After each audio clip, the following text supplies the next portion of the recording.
सोई। सुबह के 10 बजे पुष्पा कैफे से अपनी फ्रेंड के साथ निकलती है कि एक चोर उसके हाथ से उसका पर्स लेकर भाग जाता है। चोर चोर हमारा पर्स, अरे कोई पकड़ो उसे, चोर हमारा पर्स लेकर भाग गया, help help. Don't worry ma'am, किस तरफ गया है वो, मुझे बताइए, मैं अभी उसे पकड़ कर लाता हूँ। शिल्पा के चिल्लाने पर कुछ लोग चोर के पीछे भागते हैं। शिल्पा की तो सिट्टी पिट्टी ही गुल हो जाती है, पर पुष्पा, जिसका पर्स असल में चोरी हुआ था, वो आराम से कैफे के बाहर लगे चेयर पर पैर चढ़ाकर बैठ जाती है। तू पागल पागल है क्या? तेरे पर्स में पूरे 25,000 रुपए थे। कैसे अंकल को उल्लू बनाकर पैसे निकलवाए थे तूने?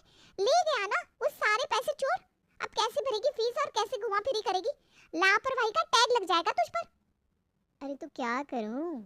उस चोर के पीछे भागूं, हाथ पैर जोड़ूं, उसके पैरों पर गिर जाऊं कि भाई मेरा पर्स छोड़ दे? मेरा नाम है पुष्पा।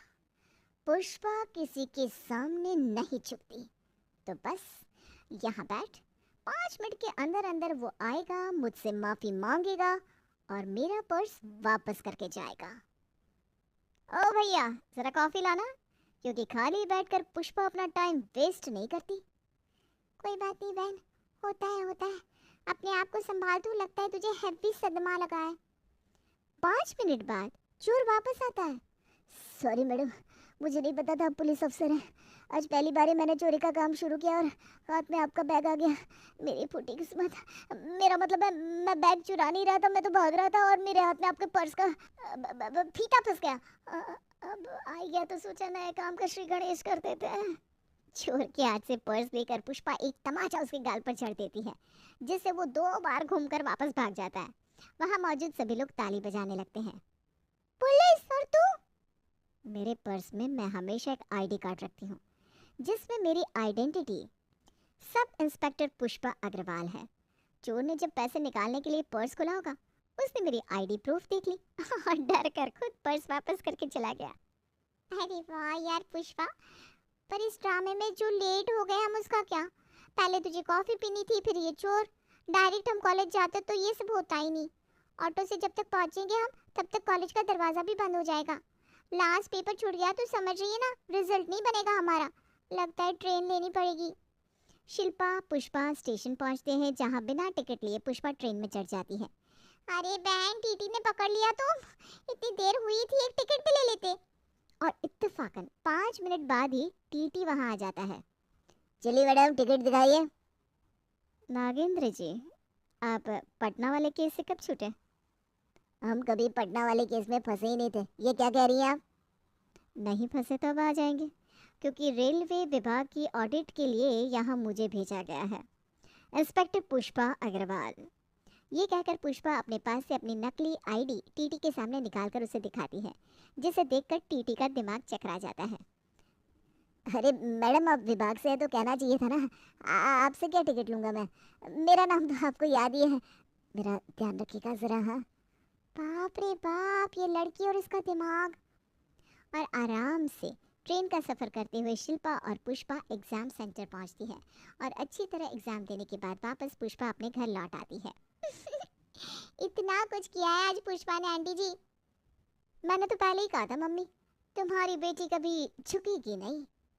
वो दिन गए बेटा, ये मटर गश्ती मायके में कर ली, अब ससुराल में नहीं चलेगी।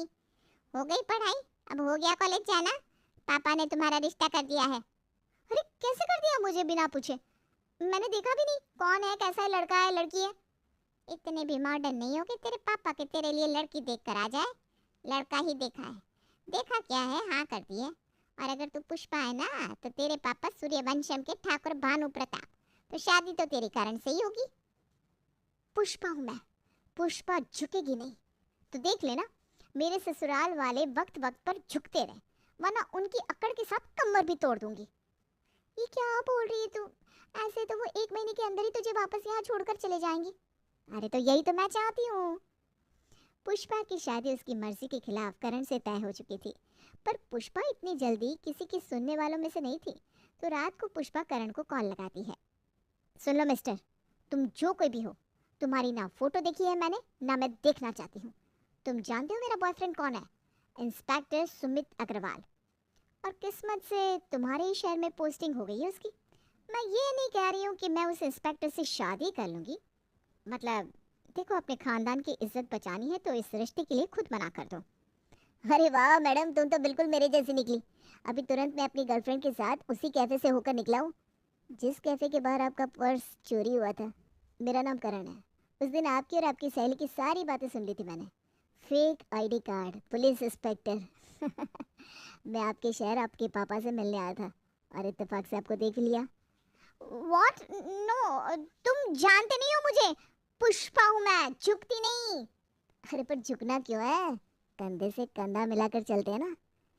पुष्पा के साथ तो मजाक हो गया था। अनजाने में जिस लड़के ने उसकी मदद की थी वही उसका होने वाला पति निकला। 15 दिन बाद पुष्पा और करण की शादी हो जाती है। शादी कर पुष्पा करण के शहर दिल्ली आ जाती है। दरवाजे पर, बाहु, हम तो कद में तुझसे छोटे हैं, तू आ गई करण के बराबर, तो जरा सर नीचे करके अंदर आना, वरना सर पर चोट लग जाएगी। ये सुनते ही करण जोर जोर से हंसने लगता है। झुकूंगी नहीं, पर झुकना तो पड़ेगा। मजाक उड़ा रहे हो?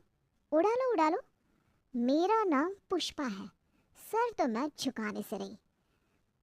मम्मी जी, मैं कह रही थी कि घर में कोई खिड़की है क्या जो पूरी खुलती हो? हाँ बहू, ये सामने ही तो दरवाजे के बगल में है खिड़की। सुमन की बात सुनते ही पुष्पा खिड़की की तरफ जाती है और खिड़की से कूद कर अंदर आ जाती है। पुष्पा झुकती नहीं। बहू, कलश पर तो तूने पैर मारा ही नहीं, तू तो सीधा अंदर आ गई। मैं कोई लक्ष्मी माता तो हूँ नहीं मम्मी जी जो अनाज को पैर लगाऊंगी। हम तो इसे खाते हैं, पैर कैसे लगा सकती हूँ मैं अनाज को? बहुत अच्छी बात बोली बहू तूने। मेरा भी बिल्कुल यही मानना था, पर तेरी सास को रस्म करनी थी। कुछ इस तरह से होता है पुष्पा का गृह प्रवेश। अगली सुबह पुष्पा के कमरे में उसकी